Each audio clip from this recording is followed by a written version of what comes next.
প্রাণঘাতী গুপ্ত অস্ত্র পেনগান ছড়িয়ে পড়ার ঘটনায় উদ্বেগ বাড়ছে আইনশৃঙ্খলা বাহিনীর মধ্যে।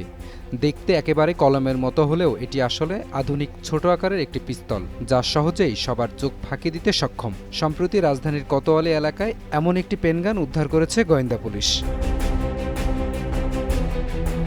তদন্ত সংশ্লিষ্টরা বলছেন, দেশে এ ধরনের অস্ত্র উদ্ধার একদম বিরল ঘটনা।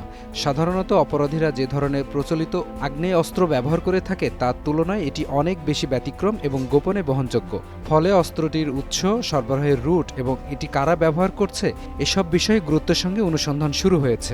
গোয়েন্দা পুলিশের প্রাথমিক জিজ্ঞাসাবাদে জানা গেছে, পেশাদার কিলার হিসেবে পরিচিত এক ব্যক্তি প্রায় ৮,০০০ টাকায় এই পেনগান সংগ্রহ করে।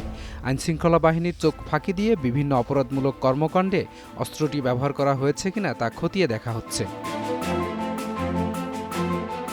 পুলিশ আরও জানিয়েছে, আটককৃত ব্যক্তিকে আরও জিজ্ঞাসাবাদ করে জানা হবে সে নিজে অস্ত্র কিনেছে নাকি অন্য কারো কাছ থেকে সংগ্রহ করেছে।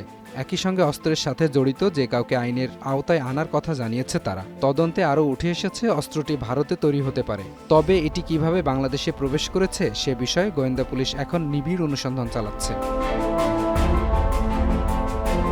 এপি পলাশ, টাইমস টুডে।